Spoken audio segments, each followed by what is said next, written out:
ਬਿਸਮਿल्लाहिर्रहमानिर्रहीम अस्सलाम वालेकुम। ਇਹ ਵੇਖੋ ਮੈਂ ਮੋੜ ਤੇ ਆਇਆ ਵਾਂ।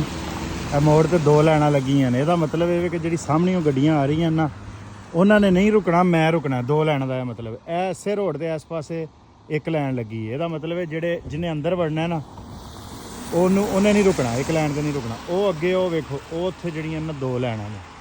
ਹੁਣ ਉਹ ਗੱਡੀ ਆ ਰਹੀ ਹੈ ਨਾ ਚਿੱਟੀ, ਉਹਨੇ ਰੁਕਣਾ। ਜੇ ਇੱਧਰੋਂ ਗੱਡੀ ਹੁੰਦੀ ਹੋਈ ਤਾਂ ਪਹਿਲਾਂ ਇਹਨੇ ਲੱਗਣਾ, ਕਿਉਂਕਿ ਇਸ ਟਾਈਮ ਨਹੀਂ ਆ ਰਹੀ, ਉਹ ਨਹੀਂ ਰੁਕੇਗੀ ਗੱਡੀ, ਠੀਕ ਹੈ, ਉਹ ਲੰਘ ਜਾਏਗੀ। ਜੇ ਥੱਲਿਓਂ ਗੱਡੀ ਆ ਰਹੀ ਹੁੰਦੀ ਨਾ ਉਹਨੇ ਰੁਕਣਾ ਸੀ, ਕਿਉਂਕਿ ਉੱਥੇ ਉਹ ਨਿਸ਼ਾਨੀ ਬਣੀ ਹੈ। ਇਹ ਪੀਲੀਆਂ ਲਾਈਨਾਂ ਨੇ। ਇਹਦਾ ਮਤਲਬ ਇੱਥੇ ਗੱਡੀ ਕਿਸੇ ਸੂਰਤ ਵੀ ਤੁਸੀਂ ਨਹੀਂ ਖਿਲਾਰਨੀ, ਕਿਉਂਕਿ ਰੋਡ ਮੋੜ ਆ, ਮੋੜ ਤੇ ਰੁਕ ਜਾਣਾ। ਇਹ ਸਾਰੀਆਂ ਲਾਈਨਾਂ ਇੱਥੇ ਲੱਗੀਆਂ ਨੇ। ਫਿਰ ਇਹ ਥਿਊਰੀ 'ਚ ਪੜ੍ਹਾਉਂਦੇ ਨੇ। ਇਹ ਮੈਨੂੰ ਅੱਲਾ ਨੂੰ ਤਾਂ ਨਹੀਂ ਨਾਜ਼ਲ ਹੋਇਆ ਇਲਮ, ਮੈਂ ਥਿਊਰੀ 'ਚ ਪੜ੍ਹਿਆ, ਔਰ ਉਹ ਥਿਊਰੀ ਇੰਗਲਿਸ਼ 'ਚ। ਜੇ ਇਹਨਾਂ ਨੂੰ ਉਹ ਥਿਊਰੀ ਪੰਜਾਬੀ 'ਚ ਥਿਊਰੀ ਦੀ ਐਪ ਕਰ ਦਿਓ। ਹੁਣ ਇਹ ਗੱਡੀ ਆ ਰਹੀ ਨਾ, ਇਹਦਾ ਪਹਿਲਾ ਹੱਕ ਇਹਨੂੰ ਆਉਂਦੇ ਨੇ ਪ੍ਰਾਇਰਟੀ।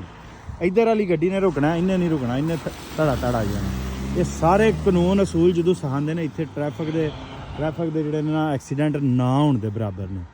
ਪਿਆਰੇ ਪਾਕਿਸਤਾਨ ਦੇ ਵਿੱਚ ਜਿਹੜਾ ਆਈਜੀ ਹੈ ਨਾ, ਆਈਜੀ ਤੁਹਾਡਾ ਟ੍ਰੈਫਿਕ ਦਾ, ਉਹਨੇ ਦਿਹਾੜੀ ਤੇ ਉਹਦੀ ਤਵੱਜੋ ਹੈ। ਉਹਨੇ ਸਾਰੇ ਵਾਰਡਨਾਂ ਨੂੰ ਕਿਹਾ ਕਿ ਰਿਸ਼ਵਤ ਲੈ ਕੇ ਆ, ਸ਼ਾਮ ਨੂੰ ਮੇਰੀ 50,000 ਲੱਖ ਰੁਪਏ ਦੀ ਦਿਹਾੜੀ ਹੋਣੀ ਚਾਹੀਦੀ ਹੈ।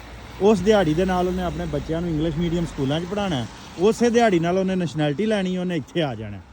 ਪਾਕਿਸਤਾਨ 'ਚ ਉਹਨੇ ਨਾ ਲੈਣਾ ਲਾਣੀਆਂ ਨੇ, ਨਾ ਸਾਨੂੰ ਸਾਡੀ ਜ਼ੁਬਾਨ 'ਚ ਥਿਊਰੀ ਸਿਖਾਉਣੀ ਹੈ। ਹਰ ਸ਼ੈ ਜੁੜੀ ਹੈ ਇੰਗਲਿਸ਼ ਤਲੀਮ ਨਾਲ, ਇੰਗਲਿਸ਼ ਮੈਡੀਕਲ ਨਾਲ, ਔਰ ਬਾਹਰ ਜਿਹੜੀ ਹੈ ਨਾ ਇਹਨਾਂ ਨੇ ਸ਼ਹਿਰੀਅਤ ਦੇ ਨਾਲ।